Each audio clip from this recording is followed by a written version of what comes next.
Sometimes, a single moment can change everything. One accident on a lonely road, a dying man's final words, and suddenly a curse that lasts for eternity. This is not just a story, it's a nightmare about what it truly means to be immortal. I didn't mean to do it. It was a huge accident. I was even going to get my vehicle's brakes fixed while I was driving. An old man, I assume he was a hitchhiker, raced out in front of my car, apparently attempting to catch my attention and make me stop. Oh, and I tried so hard. I kept pressing the brake pedal, and there was no response.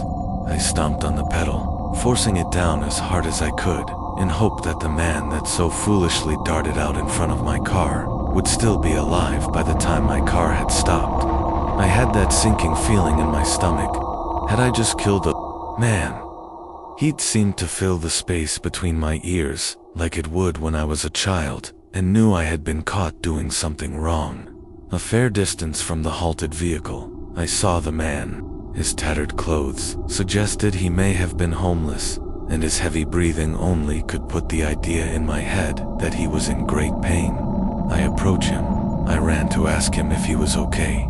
A smile tugs at the corner of his lips and grows into a mad grin. He laughs, but it's unnerving and unsettling. Blood begins to drip from his mouth as his insane cackles slowly turn to coughs. He speaks in a hoarse and rattling dying breath. For so long, I've wanted this pain to end. Now it is yours. A serene smile crept over his blood-stained face as his eyes glazed over with the vacant look of death. I shook him, trying to get him to wake up. I offered to take him to the hospital, but it's too late. His last breath had left him. I took his dying words as the ramblings of a madman, but, oh, how wrong I was. Who would I tell about this? The idea of just leaving him out there to have his bones picked clean by wild animals and vultures disturbed me. I pulled the sleeves of my jacket over my hands as not to touch the body. Who knows? He could have been diseased. Whipping my cellular phone out of my pocket, I dialed 911. Hello, 911. I found a body on the roadside. It appears to be a man in his 60s or 70s. No, I don't know who hit it. I really hated lying, but going to jail wasn't on my agenda. You need me to stay here. Okay, that's not a problem. So much for that hot date at 9 p.m. I then realized that I needed to clean my vehicle off in case there were any traces of blood on it. Fortunately, I had some of those Clorox wipes in the trunk, partially because a friend that borrowed car recently had a nasty flu that I weren't interested in catching. Wiping off the front of the automobile just in case, I felt relief.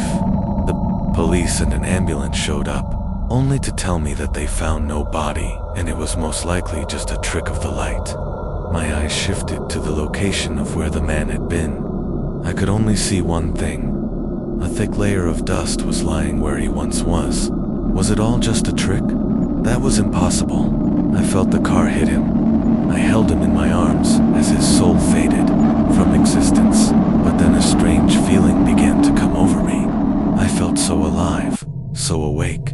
Everything seemed so fresh and new, and it felt like it all belonged to me. For that moment, the world was mine. No, I couldn't let anyone know. They'd think I was insane. I took it as a rush of endorphins from the relief I felt. I only agreed with the officers, saying that I'd been watching too many scary movies or reading too many frightening books, only to laugh lightheartedly. Most of them shook their heads at me as if I were a fool and returned to their vehicles.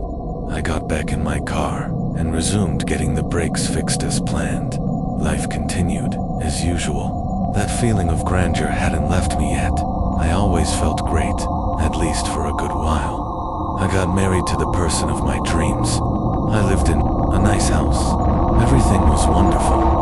The thoughts of that man were soon pushed to the back of my mind, as so many good things had come to chase away the nightmares. But only years later did I begin to notice some oddities. The attractive person I married was slowly growing gray and haggard. I looked no different than I did on my wedding day. Years went by and I didn't change. My spouse suggested I just had good genetics, but I knew it had to be more than that. Only then did I realize that the old man had cursed me. After I had hit him, he had crumbled to dust minutes afterward. Years continued, and my spouse began to fear me. Rumors spread about me being a vampire or an immortal, but most of these things were laughed off. Others said I might have been the subject of some life extension project, and that was how I managed to afford such a nice house. Rumors circulated more and more with the passing of seasons. My spouse left me.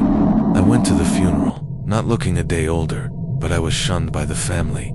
People began to avoid me. I was treated as if I carried the plague. There was only one choice. I had to move on. At this point I was making plenty of money, and finding a new job wouldn't be hard. I hopped countries multiple times, and often struggled with decisions to remarry. I met so many charming people, but I didn't want to see them deteriorate from their youthful beauty into nothing more than frail, gray husks. I wanted to keep some of them, and I did, only to know the grief to come.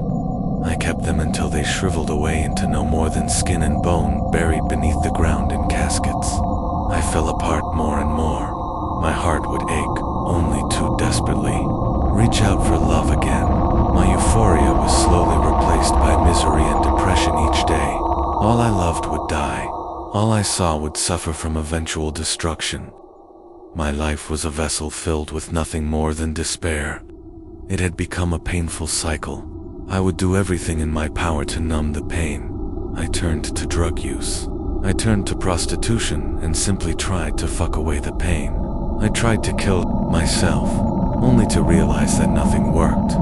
Any attempts only resulted in scars that would seal up as if they had never even been. Disease didn't harm me.